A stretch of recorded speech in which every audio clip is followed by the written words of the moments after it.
with that said, I think we could hop right into this first panel about the impact of innovative technologies, where my fellow Hustle alum, Rizwan Qureshi and Julien Bowers, whoop, whoop, Perkins, and Kristen Logan and Tony Sebro, General Counsel of Change.org, will take it away. So I'm going to go off camera and allow our panelists to get their shine. So take it away. You all should be able, can you speak? Unmute, make sure we're not having technical issues. I can speak. Yeah. Booyah, I'm going. Take it away, fellas and ladies. Great. Well, good morning, everyone. My name is Rizzy Qureshi. It's a pleasure to be here. It's a pleasure to be with, of course, my law school classmate, Charlie Bingham and Tasha Bunch, and Professor Mtima, which I will attest was my highest grade in law school, intro to IP. So thank you for that, Professor Mtima. I'm a partner in Reed Smith's Global Regulatory Enforcement Investigations practice, resident here in Washington, D.C. I am a proud graduate of the Howard University School of Law. I started my career as a litigation associate in the New York office of Reed Smith, clerked in the U.S. District Court for the Eastern District of New York for the late, great Sterling Johnson Jr. And I served as an assistant U.S. attorney here in D.C., where I prosecuted a range of violent crimes. And my last stint in the office was serving as senior prosecutor in the cybercrime section. So this intersection between sort of AI technology and the law really came to sort of the forefront of my practice when I was in the cybercrime section, and continues today, where my practice includes representation of corporate clients, boards, and audit committees, as well as athletes and entertainers facing difficult legal and reputational crises, mostly in the white collar criminal defense space, but also involving litigation, internal investigations, and a broad spectrum of clients in the entertainment, tech, and media space.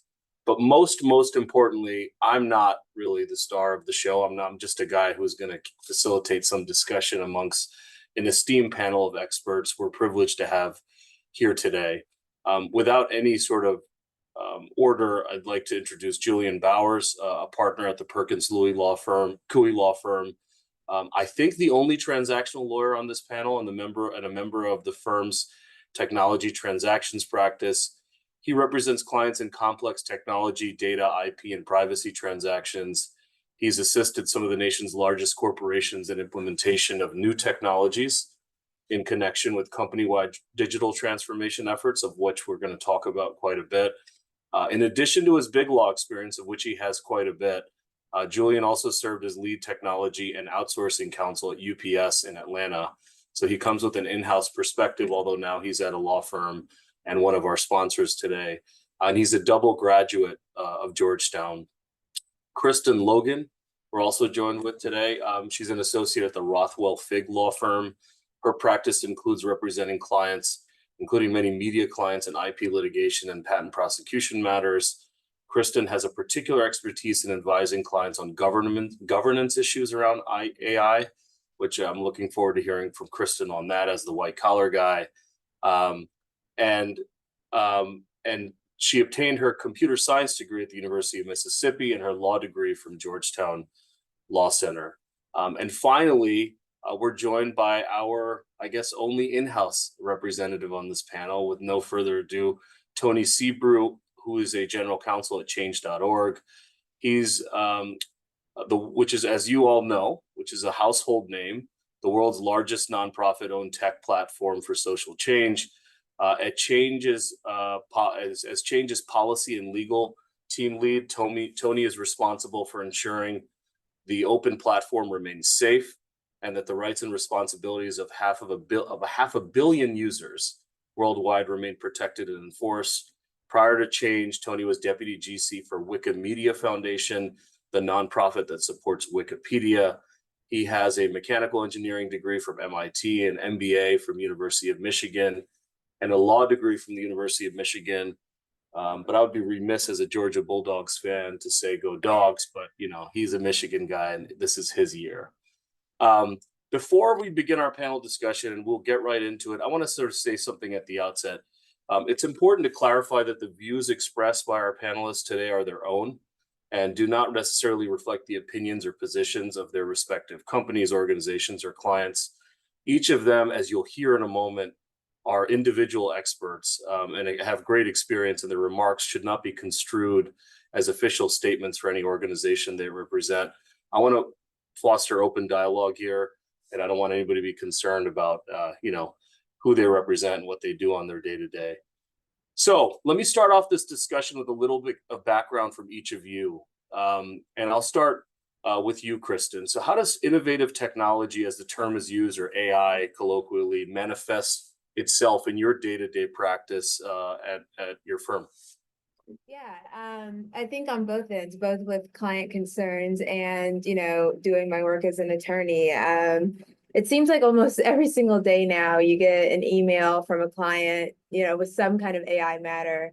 And, how do we work on this? And, a lot of the times we want to use these tools and we want to be more efficient, but we want to do it in a responsible way. And I think on the flip side, that's the same concern, and that's the same thing we strive for at the firm as well.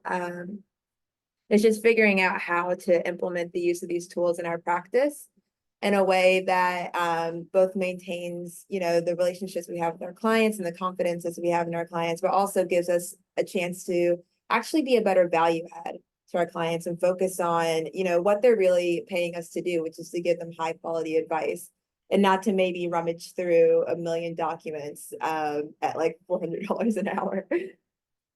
That's great. Well, thank you. And Julien, as the transactional lawyer on the panel, how about with you? How does innovative technology or AI generally manifest itself in your day-to-day on transactional matters? There's a lot of gray now, which is not always the case when it comes to the practice of law. As I'm sure you're all aware, we've been studying property, copyrights, and torts since what seems like the beginning of time. But now we'll have clients reach out with really cool ideas, and since we're focused on AI, I'll go with that for a sec. They'll come and say, "Hey, I'm using AI already.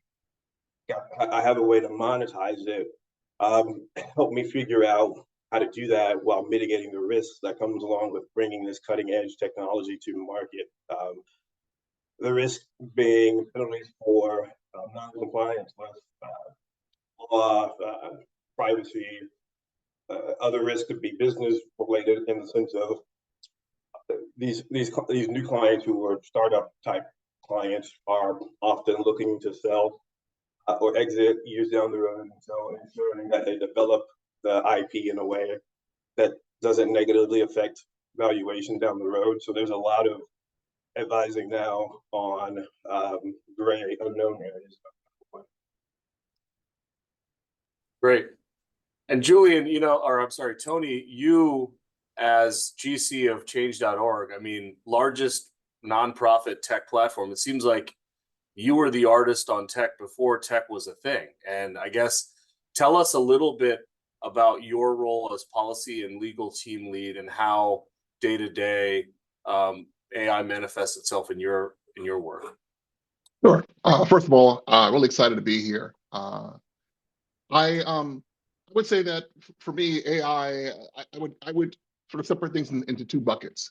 The first is my team is responsible for trust and safety, for content moderation. So to protect the users and protect the public from violative content that goes against our policies, content that is illegal, things like that, right? And we've seen broadly a movement in society to try to, I'll say, deputize online platforms, both large and small, to police content on their platforms. There's a broader discussion around how to strike that balance. But one of the tools that we have to use at our disposal, given our size, is to use AI to vet and screen content, to look for content that is violative, content that is spam, content that might that we think would be antithetical to our organization's mission. And then in addition, I would say that the second bucket is less about risk management and more about just additive tools, the way that a lot of organizations are embracing the use of AI internally, whether that be for note-taking, whether that be for business intelligence and analysis, trend spotting, things like that.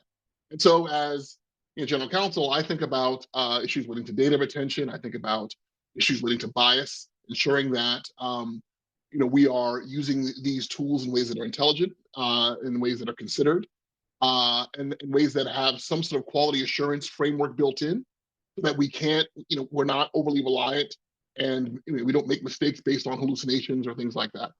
But it is something that we are embracing. Like I think virtually every company, it's you have to. There's a mandate, I think, that we feel self-imposed. It's not something that's coming down from up top, to explore and find ways to use this new generation of tools in ways that can help enhance our work, make my team's work more efficient and effective, and can further our mission. Great. And one of the things that you touched upon, Tony, which I don't know if you used the word, but you effectively described the importance of using this technology, AI, responsibly. And Kristen, you've done a lot of work in the governance space and advising clients, maybe even advising your own firm on building its policy around the use of AI. What does that mean? What are the considerations for using AI responsibly in a corporate organization? Yeah, so I'll go ahead and hop in on this one. I think first and foremost is being transparent with respect to, what you're using the AI for. And if you're using it for a purpose that's going to affect your decisions with respect to other people, whether that be your clients or employees within your organization. So just making sure that that's all on the table before you even start putting something into a GAI tool. I think the second part is just making sure that you're using the right tools and you have the right protections and whatever tools you're using. I think one thing that you see or you hear a lot is people get really excited about using these tools and they just want to play around and see what they can do. And they pop open like the browser version of ChatGPT that we can all sign up for free and start popping in information. And, it's probably better to, set up an enterprise agreement with OpenAI, with your organization or what have you. I think also Google has enterprise agreements for Gemini, but just making sure that you think through where you're sending that data, whether that be client data or employee data, and just thinking through, what's the data lifecycle there? Because a lot of these more public facing, free or $20 a month tools, that data, whatever you put in there, is going to get churned into the training cycle and will end up just staying in there. And there's no way of, taking it out. And that can have a wide range of implications, including breaching attorney-client privilege, which I think would be a nightmare if you had a litigation about something 5 years down the road and turns out you put everything in ChatGPT. It also brings up a lot of big issues as far as IP protections, like say you had a trade secret and you put it into a chatbot. I think arguably you might not have a trade secret anymore. So just really thinking about what you're doing, where's it going, and what protections you have in place with the service provider on the other end, I think are really the most important things here. And Kristen, one follow-up to you, just so maybe some audience members don't know, you mentioned Genius and then a couple other platforms where they have enterprise agreements. What do you mean by that? Yeah, so I don't know if I think most people now have signed up for ChatGPT, whether it's the free subscription of the $20 a month that gets you GPT-4. That's completely separate from what I'm calling an enterprise agreement. That's going to be an agreement that your organization actually sets up on the business side with OpenAI. And so whoever handles that at an organization will reach out and you actually have your own agreement there. It's not the general terms of service or terms of use that apply just generally to these more like the easier subscriptions to get. So there's actually an opportunity to negotiate those terms and make sure that you're getting the protections you need. And of course, they'll push back if there's something that they think is unreasonable. But it's just a better way to ensure that your data is getting protected in the way that it should be. Great, thank you. Julien, one question for you as you deal with transactions. And in transactions, often I'm brought in as the non-transactional lawyer to address certain diligence issues around compliance controls of the acquired entity, any sort of liability risk that may exist. How does a transaction that involves the acquisition or the sale of AI technology raise any additional potential diligence concerns around how data is being used, how private information is being used, and has that come across your desk? Without discussing client confidences, of course. Of course, all the time, and not just with regards to AI. First, can you hear me now? I know I had some mic issues earlier. Yes, we can hear you much better. Yay. So short answer is all the time with regards to newly developed technology that, again, I said it earlier, that folks want to monetize and potentially exit through an M&A event. What will happen is, say you're company A and you've developed this fantastic AI tool. You've been using it on the market years and years. You're making money and you're ready to get out and make your $1 billion and go live on an island. What happens in that process when somebody wants to come and buy the company, sign the contract, then the diligence process takes off, and all that is fancy word for the buyer is reviewing everything about the seller, including in this case any holds or issues with regards to the key IP, or in this case we're talking about an AI tool.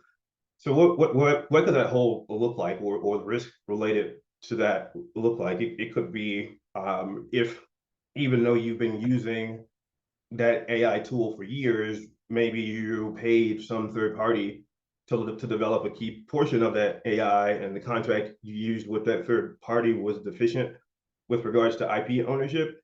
It could turn out that you are using a tool that you thought you owned, but that third party you paid actually owns the tool. So there's a defect in IP ownership, which of course would have a significant impact on valuation. There's potential risk if the tool, say you own the tool, though, put IP ownership aside. Say you've been using the tool and it collects personal data of EU folks, and you haven't processed that personal data in compliance with law. There's all types of significant financial penalties that could arise from that tool not using personal data in compliance with privacy laws. So it's the risk is real when it comes to when it comes to using these new technologies, and it's just key to understand.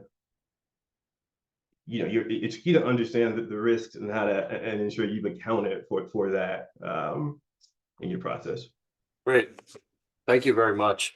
So Tony, we talked a little bit, and you touched upon early this concept of bias, and sort of working hard in your role to ensure that the bias that often can manifest itself in AI technology is mitigated or eradicated. I mean, there's examples of lawsuits across the country, at least in the hiring context, where individuals have alleged that women, African Americans, have alleged that after applying for positions multiple times, some AI tool that was used by the employer in question, and I won't name the employers, but these are public lawsuits, effectively are discriminating against them because there's inherent biases in the technology being used. What are some solutions around that, and how do you, on a day-to-day basis, work to ensure that those biases are identified, eliminated, and remediated? Sure. I mean, and to be clear, I think anytime you're working at scale, I view this in the lens of quality control or quality assurance, right? The only way to fully eliminate, I think there's no way to really fully eliminate bias. I think there is inherent bias that humans bring to their roles when you're relying on human judgment. Even the humans who go through the right kinds of trainings, and we have investments in training around anti-bias and things like that in our company that try to up-level our staff's abilities to be introspective, to ensure that they don't import whatever biases they bring to the work. So even when we have humans directly involved, there's going to be inherent bias. And so just fundamentally, I think the idea of eliminating bias is going to be difficult. What we try to do is mitigate, try to reduce, try to prevent amplification of bias through tools like AI, where there's a bit of a garbage in, garbage out, where if the AI is being trained on, for example, an inappropriate set, that we are accounting for that. So when I think about bias in terms of content moderation, when we're evaluating all the petitions that are submitted on our platform, determine whether they're violative or not. Our processes still have humans involved in terms of making the final judgments. We're not completely outsourcing, those judgments to an AI, and so those humans are involved, are able to exercise human judgment to try to mitigate against, some sort of difficult to detect bias that the large language model may incorporate what kinds of content is appropriate or not. And part of what we're doing from a prompt engineering perspective is ensuring that by testing how we're using the AI, we're constantly iterating to ensure that the tools that the results of the AI is generating is useful to the humans who are evaluating the process. Taking a step back, there are broader, challenges that we'll face as a platform that, as the head of legal, I also have to weigh in on and advise. So, for example, we might use AI to try to categorize petitions in ways that allow us to surface those petitions to users who have established a sort of a set of issues that they care about, right? And you can imagine the challenges if you have a hallucination in that context, where let's say somebody who is, and I'll pick an extremely hot button issue right now, the ongoing conflict, in Israel and Gaza and Hamas, right?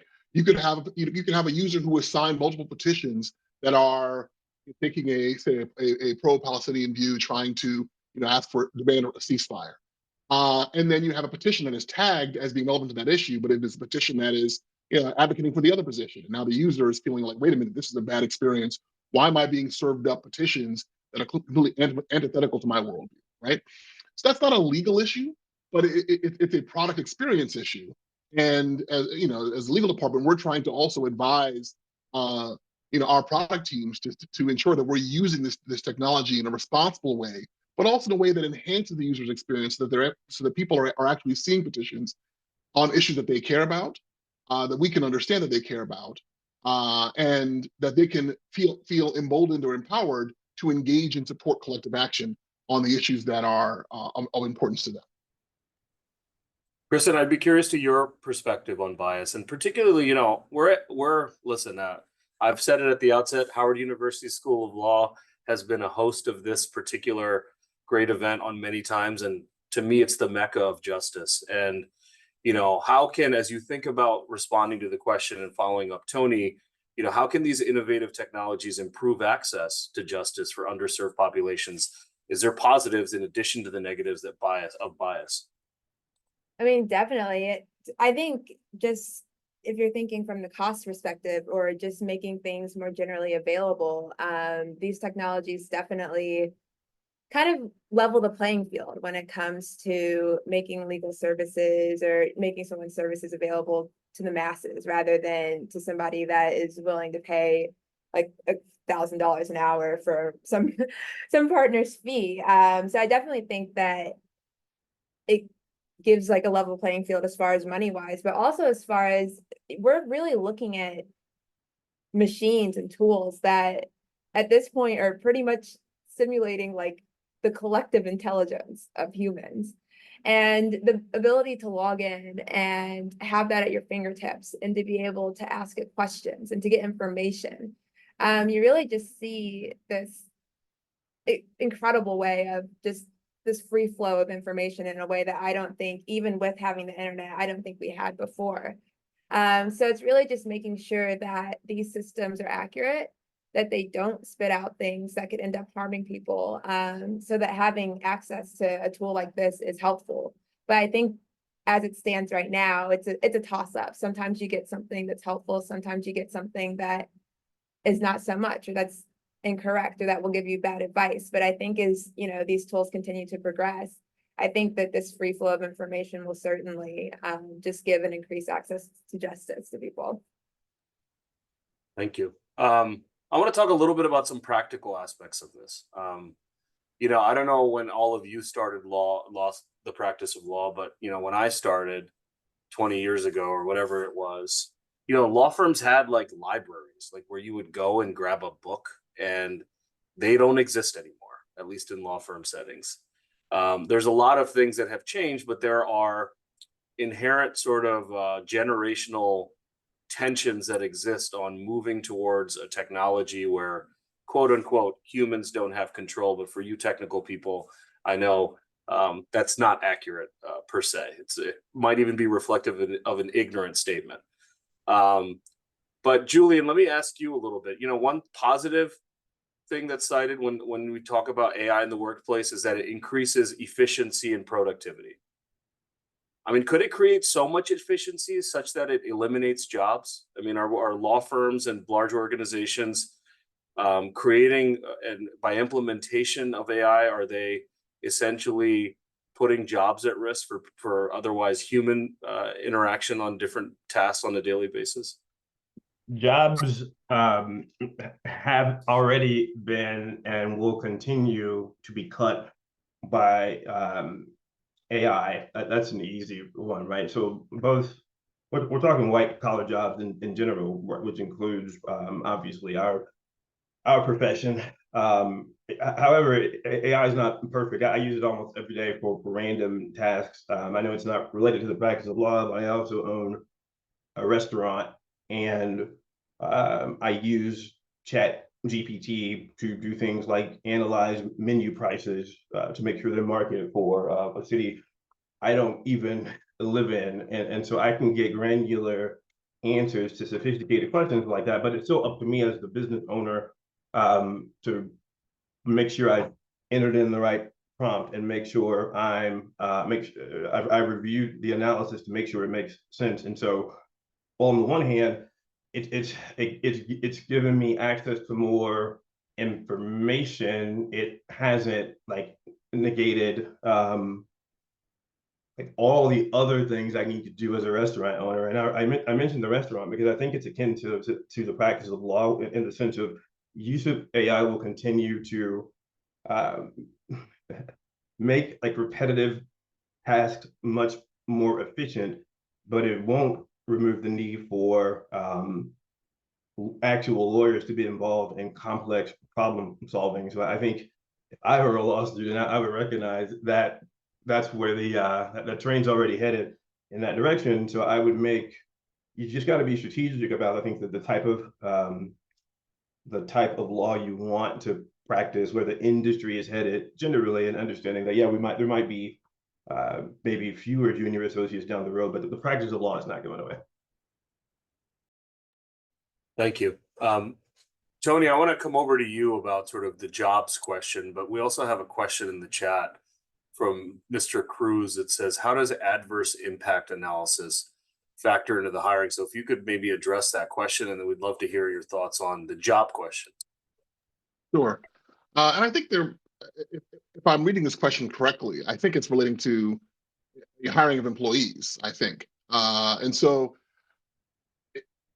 I would say that if the question relates to the adverse impact analysis of AI, I admit I'm a little unclear on what the question is driving at, but I'll speak more broadly to practices that I'm generally familiar with in terms of how companies are using AI.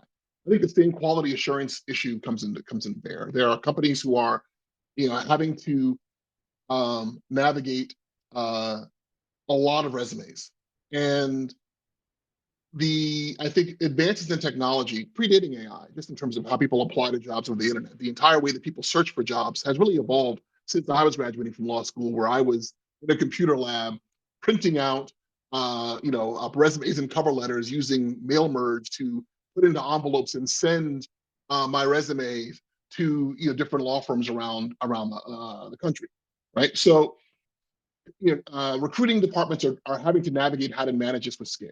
And we've certainly seen, what you mentioned earlier, Rizzy, instances where biases slip in, and companies are relying on, I think to their detriment, in frankly lazy recruiting practices that filter out quality candidates based on the implicit biases of humans involved.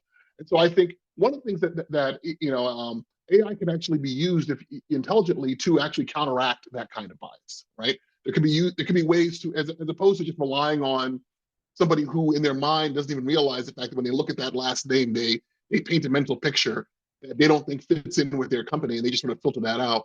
You can use tools to try to blunt the impact of that kind of human error, kind of human bias, because that's not just sort of offensive from a moral perspective. It's counterproductive to the business, right? I think the recruiting department's job is to try to find quality candidates. And if you're allowing people in those roles to filter out unconsciously people who would otherwise be qualified based on some perception of what they can do because of gender or race or background, then that is not just a moral issue. It's a business issue. They're doing something that's counterproductive to their business, and so relying on tech to counteract that, to do something that is as unbiased as possible in terms of in design, can blunt that. Speaking to the broader question around the evolution of jobs, there are those who say that every technological advancement, every major technological advancement that we've seen has resulted in the elimination of jobs, but eventually the creation of even more jobs on the other side of that. I think there are, if you look back at let's say one sort of silly image of the future, like the cartoon The Jetsons, right? This idea was that we would advance so much that people wouldn't have to work that much. And in reality, what we've seen is the opposite. We've seen that there's been a greater desire for productivity and innovation, and certain jobs have certainly been eliminated or downsized as we've found ways to move things, to do things faster, more effectively. But we instead have shifted towards jobs that increasingly require greater judgment, greater expertise, things like that. And so I envision I project there will still be a even greater demand for new kinds of jobs in sort of a post-AI world. It'll just be different from what we're dealing with now. And I think people who are able to navigate that, anticipate what's going on, and be sort of future-looking in terms of the types of roles that they think will evolve, will be best positioned to exploit new opportunities that come in this in a post-AI economy. Man, Tony, in your comments, you referenced Mail Merge and the Jetsons, and I don't know if anybody got those references, but I did, and that makes me feel old. Yeah, so, yeah. So I think to give some anecdotal points, on the issue of efficiency, which is how we first started this discussion. I mean, I've heard anecdotal stories of people in my life. A very dear friend is a farmer, oyster farmer. And the use of AI has allowed him to put in otherwise mundane, routine grant applications that sort of generate the base of a grant application for him, which has all the same facts, that frankly frees him up to be with his kids, to focus on his business and to grow his business. So I think there's definitely some positives there. But I think, there's also the fear of the unknown and, this concept of the robots taking over the world and taking our jobs. But Kristen, you touched upon this earlier. I mean, with the advent of AI and emerging technologies becoming more commonplace, are the days of, using lawyers to do broad document reviews, is that something that's going to be a thing of the past, you think? I mean, no, I don't think it will ever be a thing of the past. I don't think an AI tool, or at least where we're at right now, when you get that one document and it is the document for the case, and that takes to recognize that really just takes being in the throes of it and really understanding the facts of it. And I don't think that the tools right now are going to be able to pinpoint exactly what you need in that manner to where you trust it and your client is willing to trust it and risk it all, and not have a human in the loop in that factor. But certainly it's going to get rid of a lot of some of the more mundane things. Like, for example, I've done like redactions of like every document for like 500,000 documents. And that is an insane amount of money to spend. And so things like that, if you can automate something like that and use AI to make something like that a lot quicker, you're saving the client a lot of money. You get to focus on the analysis and what they really, the theory, and, you know, just really actually building the case instead of marking things out in a document. I know another tool I've used in document review is it actually will take your responses to certain documents. So if you say, oh, this is hot, this is not, this is relevant, you know, rank it. And we'll extrapolate that out to like all of the documents and push everything to the top for you that they think will be relevant to your case. And I think things like that, you know, you're still reviewing the documents, but you're getting to what the machine thinks will be important a lot quicker. And the worst case scenario there is you go through all the documents and it wasn't right. The best case scenario is you know, you get to hunt down these documents a bit more. So I think the efficiencies, it's not simply just we're not going to be doing the work anymore. It's helping us do the work we're doing already in a more efficient manner. And so, you know, you might still be putting the hours in, but it might help you have a better work product at the end of the day. You know, one of the things that you mentioned, Kristen, that reminded me of something that when we had our prep session, you shared, which the human element is going to be necessary because it's not perfect. And you described this concept with AI technology, which you called reverse something. If you could describe that for the audience, I think that's really helpful. Yeah. So there's this phenomenon with the GAI tools. It's called the reversal curse. And it's just one of the things that people use when people say, oh, you know, they're reasoning, they're smart, like they're coming up with new ideas, they can do the analysis. There's been a few studies that look at this thing called reversal curse. And basically what's going on here is the machine can't logically understand the reverse of what it knows. So my name's Kristen. Let's just say you tell the machine, Kristen's mom is Mary. And then you ask the machine, who is Mary's daughter? It doesn't know. The machine doesn't respond back, Kristen is Mary's daughter. And so it kind of illuminates that these tools aren't really using the same analytical skills that we use.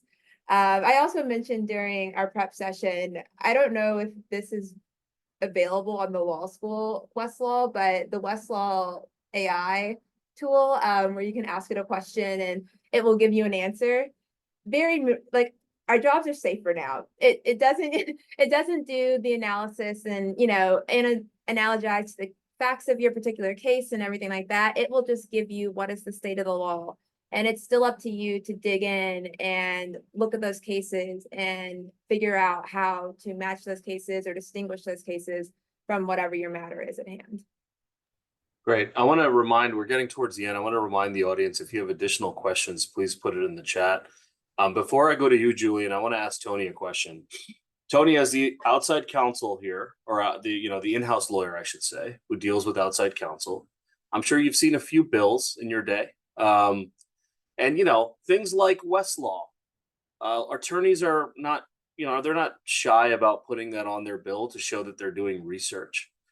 What about the use of AI by your outside lawyers? Are you going to want to know that they're using it? Are you expecting the bills to be lower? Or are you expecting me to only put in Rizzy's time because I have a little bit of a stigma about putting ChatGPT or whatever the AI is in an invoice to you to make you think that there's some machine that's smarter than me? Well, I mean, I always want the bills to be lower. That's an evergreen desire on my part, right? I think from my perspective, I don't expect my panel of outside counsel to disclose to me whether they're using Westlaw or Nexus or Lexis, or whether they're using AI as part of an initial cut to do an analysis. I expect them to bill their time the cost of internal platforms that's overhead that should not be passed on to the client directly. And if they want to, at a law firm level, disclose on their website, some information generally about how they use AI, that's good enough for me. But from my perspective, what I'm paying for outside counsel. I'm paying for their judgment. I'm paying for their expertise and their ability to give me information that can allow me to make an informed decision, primarily around risk. And so, how they get there, I am less concerned about any more than I mean, I might scrutinize whether, I'll put it this way. I am more concerned, I push back when I see, an outside counsel acknowledge receipt of an email and then want to bill me, some exorbitant amount of time for that acknowledgement of receipt. I think, oh no, that's a bit much. But in terms of when they're doing research, as long as they just say research, that's good enough for me. I am evaluating them based on the quality of the output and the extent to which their output is giving me what I need to make an informed decision that I can brief, my executive team about, and we can make collective decisions around risk. Great. We're talking to a majority law school audience, Julien.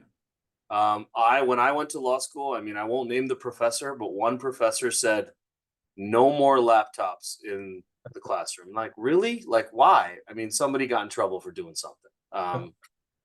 But what about AI in law schools? And is it something that, should be implemented? Are there concerns around sort of the judgment that Tony talked about and the output and the legal analysis that are potentially undermined by the implementation of AI? I think it should be implemented. It's if the purpose of law school is to obviously increase your base of knowledge with regards to the law, that's a low hanging fruit, but also to teach you how to think. I think AI is just a fantastic tool to help do that. I don't think there's any harm that comes from being able to maybe you used AI to you read the case fully beginning to end, but then maybe you used it to help summarize key facts of whatever case you're looking at, or maybe you used it to help clarify your notes after class. You can see how it can be a fantastic study tool for the law student just to be able to increase efficiency. So I think as far as the students go, as long as you're using it and they are using it, as a tool to enhance learning as opposed to just a tool to do it faster just to get it done, I think we'll be fine. And then I just think I think law firms who embrace AI are setting their students up for general success in the workplace. Because again, in our profession, in any other profession, I just think you're going to be behind if you don't have a firm grasp on AI. And I'll just give you an example of what I mean. Even with regards to when I say use AI, a lot of even Chat GPT, a lot of people don't understand that you can have whatever your question of the day is.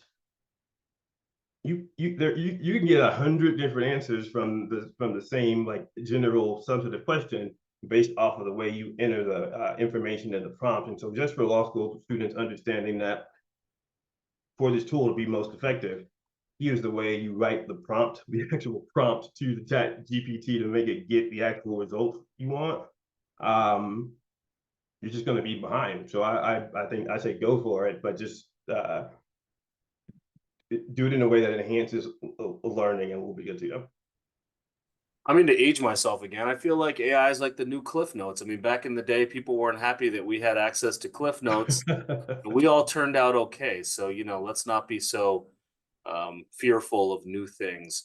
We have another question in the chat, which reads as follows. Given that AI can be a product or a service, how does that contextual categorization affect liability?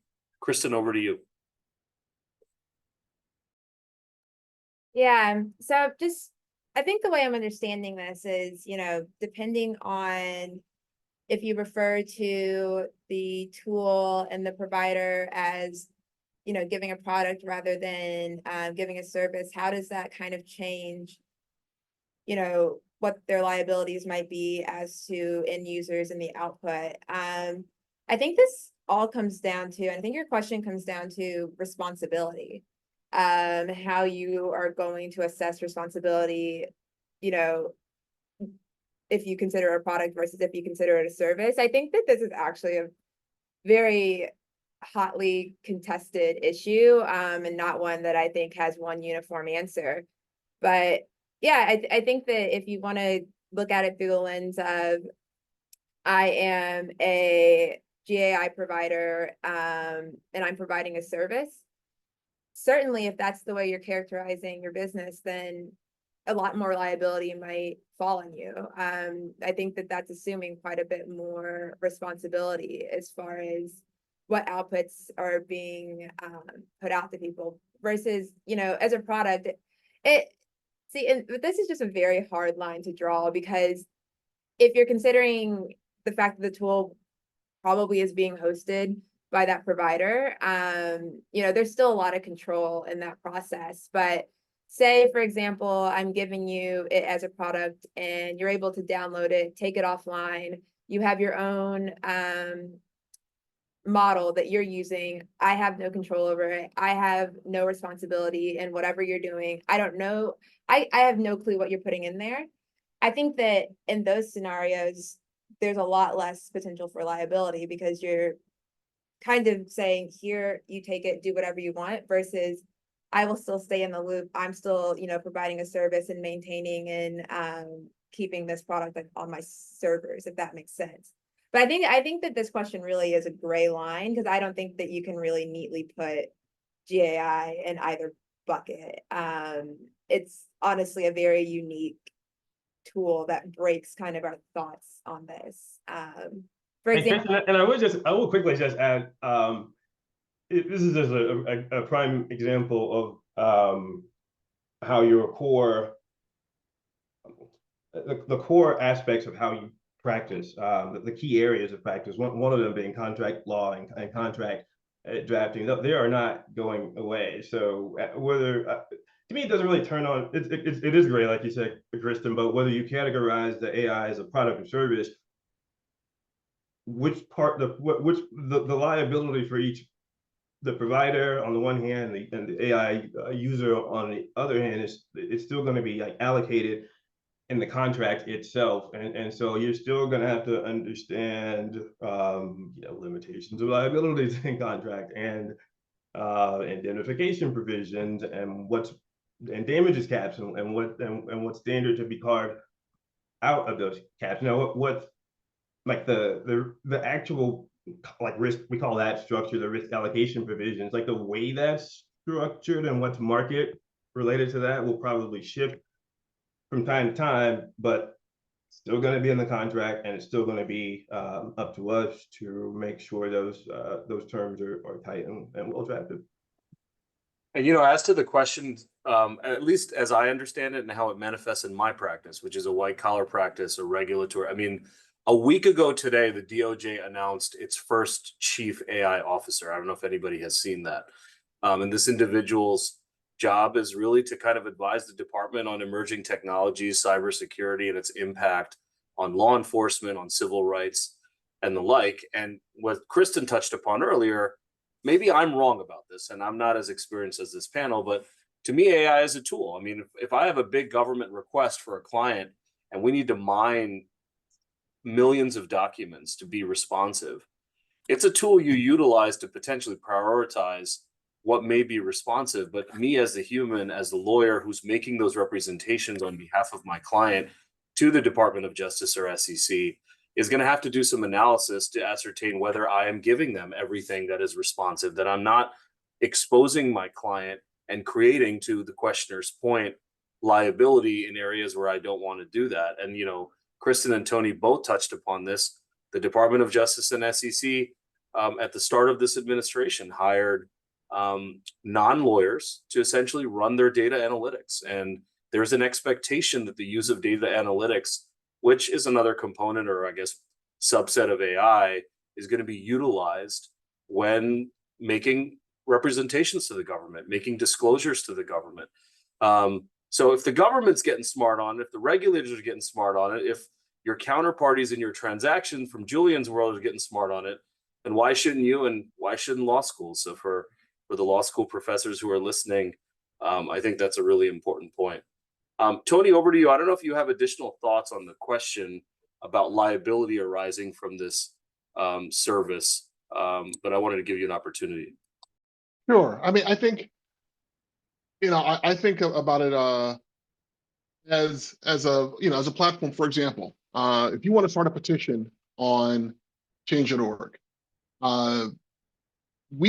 Change.org will now, using generative AI, help you draft your petition, right? But it'll generate a working draft that you then edit and hone and ensure, it meets your voice, and then you publish. As a intermediary platform, right, that prompting is something that we had to think about and look at and make sure that we were doing so in a way that still allowed the user to control and, sort of own the process of saying, this is my content that I'm publishing, as opposed to something that's being published by Change.org. And for those of you who have looked into law around intermediary liability, there's a difference between what an online platform does that hosts user-generated content and how that platform is treated by the law versus that of a publisher, which is publishing its own content. And so this is an area where we thought about this very, very critically to ensure that we're saying, look, we want to provide these tools that can assist our users, but they are tools that our users deploy to generate their own user content. And so in that context, we were certainly thinking about how to ensure that from a liability management perspective, that we weren't inadvertently turning ourselves into a publisher, which is just a different paradigm from what we do, which is we are a platform, an open platform where users can publish content, to advocate for the kinds of societal change that they want to see. And that we're not being too prescriptive in terms of dictating what, issues they should care about or how they should frame it or things like that. Just to So- follow up on one thing Tony mentioned, he's referring to Section 230 and just like something to keep an eye on. I know that there are pushes in Congress right now to get it on the books that Section 230 immunity does not extend to GAI providers. I haven't seen much push going in the other direction where people are willing to accept that it does extend to these providers, but it is something to watch, just to see if they, definitively say this will not apply to GAI tools and products. Great. And, as we get to the final minutes, I wanted to tell each of the panelists, which they don't know, which is I'm going to come back to you with one sort of takeaway from this discussion that you want to leave with the audience on the topic here, the impact of innovative technologies on society and the practice of law. So, I'm very, maybe I have a low self-esteem, and I'm concerned that I cannot be as good of a panelist as some information technology or AI out there, and that these panelists can't do it. So what I did today and this morning was I put into ChatGPT, what are some appropriate topics of discussion for a panel called The Impact of Innovative Technologies on Society and the Practice of Law? I wanted to see what it would spit out. It spit out automation and AI in legal practice. It spit out data privacy and security. It spit out online dispute resolution, legal startups and innovation, ethical responsibilities in the digital era, and the future of legal education and training, and finally, regulatory frameworks. What was not in there was what Kristen raised on bias. What was not in there was what Tony discussed on the impact on the economy and jobs and creating new marketplaces and new industries. And was not in there is sort of how it manifests itself in the day-to-day sort of matters involving tech startups and transactions. So as much as AI is brilliant and wonderful, I think us humans make a valuable contribution to this discussion. So I wanted to kind of highlight that for the audience as well. So in the remaining few minutes that we have, I'll kick it over to each of our esteemed panelists, starting with you, Kristen. I'm a law student. I'm sitting here today. I'm here for the Tech Summit. What is a good, important takeaway from your perspective on lessons learned from this panel? Yeah, I mean, I think don't be afraid to use it. Don't be afraid to embrace it. And I think in that respect, learn the lingo, figure out what's going on here. You don't have to be, an AI expert, but I think that, if you walk into a firm and they see that you can walk the walk and talk the talk of AI, you're going to be valuable to the matters where this pops up on. So just embrace it, learn it, and hit the ground running when you get into a firm. Julien? Don't be AI's here. It's exciting in a way, it's scary in a way, in the sense of what that means for you guys' career. I'm old now, but so I could I certainly would, if I was in the law student seat now, be thinking about how AI and other new cutting edge tools could potentially be affecting employment and the big law need for associates, or societal need for attorneys. But I just don't think there's that much to fear. I think the way we apply these tools and use these tools will change, but it won't negate the fact that we still need to understand the law and key aspects of the law that law school teaches you, right? We've got I'm an IP lawyer, so I tend to focus on that, and copyright law has been around for a long time, but what hasn't been around for a long time is how you mesh historical laws like copyright that didn't contemplate things like AI. How do you sync the two? And so I still think there will be a lot of that, a need for a lot of that type of analysis, whether it's related to property law or copyright, or even torts down the line. So it's just an exciting time to embrace the change. And Tony, over to you with the final word. Sure. Julien hit on a lot of it. The legal profession has traditionally been a follower and not a leader in tech adoption. So I think practitioners and folks who are educated in that space, who embrace entrepreneurship and innovation and embrace technology, will have a built-in advantage. Just full stop. But I think taking a broader step back, it's not just the nature of our profession, but there are lots of aspects in terms of just how we deal with technology from a legal perspective that is antiquated, whether it comes to our approach to copyright law, our approach to patent law, which is frankly still a poor fit for software patents, right? I mean, it's not the intended bargain that is fundamental to how patents were designed and conceived, right?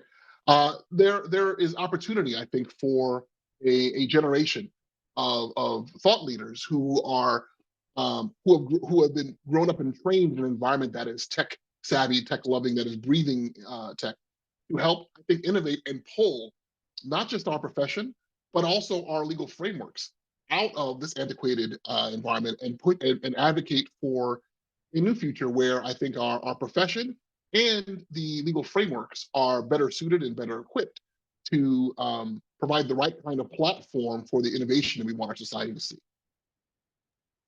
Well, thank you. Thank you to this esteemed panel. Thank you for everyone joining us. And if I will leave with one word that Tony said at the end, this is an opportunity.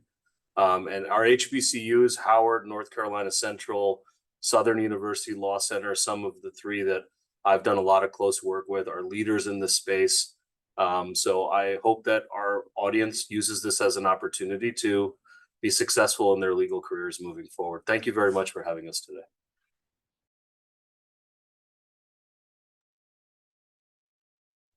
Thank you, Rizzy and esteemed panelists. You guys did a wonderful job. I love the questions. I must admit that I'm one of the old heads who has been